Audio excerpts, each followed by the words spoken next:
अजितदादा पवार नांदेड इथं उमरीमध्ये त्यांचा पक्षाचा कार्यक्रम होता आणि त्या कार्यक्रमामध्ये त्यांनी सांगितलं की मी दिलेला शब्द पाळतोच, म्हणजे शेतकऱ्यांची कर्जमाफीची घोषणा लवकरच करणार आहे।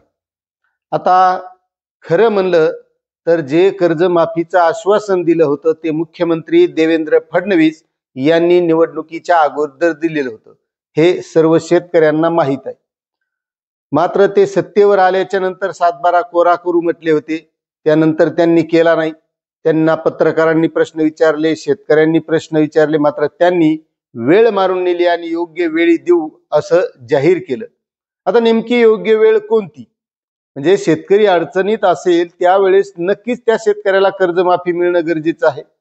मग आता ही भली मोठी अतिवृष्टी झाली, शेतकऱ्यांचं नुकसान झालं, हीच ती खरी वेळ होती कर्जमाफी करण्याची, मात्र त्यावेळी सुद्धा केली नाही।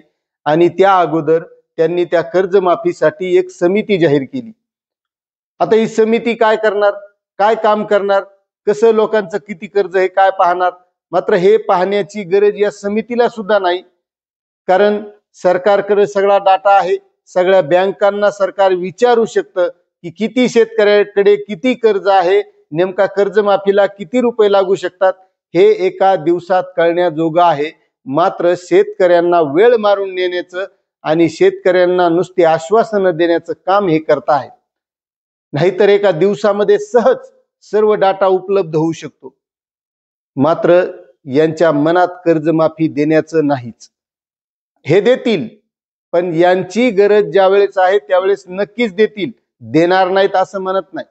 आता काल अजितदादा पवार तिथं त्यांच्या पक्षाचा कार्यक्रम असताना तिथं म्हणाले की कर्जमाफीची घोषणा करणारच, पण तुम्हाला एक आठवत असेल, सरकार स्थापन झाल्याच्या नंतर हेच अजितदादा पवार त्यावेळेस म्हणत होते की मी कधी कर्जमाफी देऊ म्हणालो होतो, माझ्या तोंडून तुम्ही ऐकलं का? काही बी बोलतात, कर्जमाफी सहज मिळत नाही, अशा वगैरे वगैरे ते बोलले होते। मग यावरून हे लक्षात घ्या की जी कालची घोषणा केलेली आहे, खरंच निवडणुकीच्या अगोदर जसं मुख्यमंत्री देवेंद्र फडणवीस म्हणाले होते की सत्तेवर आल्याच्या नंतर सातबारा कोरा करू, शेतकऱ्यांचं कर्ज माफ करू, तसं काल दादा म्हणाले म्हणजे हे लगेच होणार आहे का?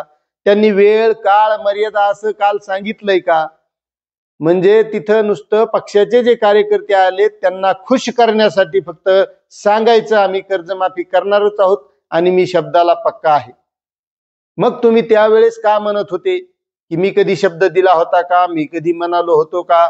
शब्द मात्र मुख्यमंत्र्यांनी दिला होता, हे तितकंच खरंय।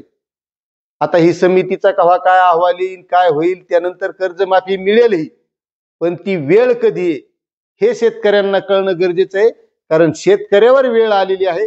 या अतिवृष्टीचं जे काही नुकसान झालेलं आहे त्यामध्ये 32,000 कोटी रुपयाचं पॅकेज जाहीर केलं, मात्र आज शेतकऱ्यांच्या खात्यामध्ये किती रुपये येत आहेत हे प्रत्येकानं कमेंट मध्ये जाऊन बघा। या अगोदरचे मी काही व्हिडिओ केलेत की कोणत्या शेतकऱ्यांना खरंच जाहीर केलेल्या घोषणेप्रमाणे मदत मिळालेली आहे, हे त्या शेतकऱ्यांना कमेंट मध्ये सांगावं आणि दुसऱ्या शेतकऱ्यांनी वाचावं खरंच किती कमेंट मध्ये नुकसान भरपाई शेतकऱ्यांना मिळालेली आहे। जशी घोषणा केली तशी नुकसान भरपाई शेतकऱ्यांना मिळणं गरजेचं होतं, मग तशीच कर्जमाफीची घोषणा केली आणि काल अजितदादा पवारांनी की आम्ही कर्जमाफ लवकरच करणार आहोत अशी घोषणा केली, मात्र त्याची वेळ सांगितली नाही। मग यांची योग्य वेळ नेमकी कोणती, हाच सर्व शेतकऱ्यांना पडलेला प्रश्न आहे। आता यावर तुम्हाला काय वाटतंय नक्कीच कमेंट करा। चॅनलवर नवीन असाल तर सबस्क्राईब करा। धन्यवाद।